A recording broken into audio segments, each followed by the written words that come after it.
রাখতে চাইলেই তো আর মানুষটাকে রেখে দেওয়া যায় না নিজের জীবনে।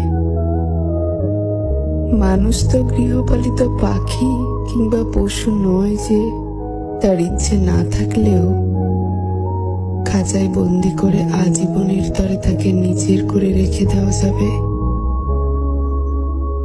পাশের মানুষটারই যদি একসাথে চলার ইচ্ছেটা ফুরিয়ে আসে, যদি সে নিজে থেকেই পর হয়ে যেতে চায়, তবে তো আর তার সাথে পথ চলা কিংবা তাকে ঘিরে তৈরি হওয়া সম্পর্কটা ধরে রাখার কোনো উপায়ই থাকে না।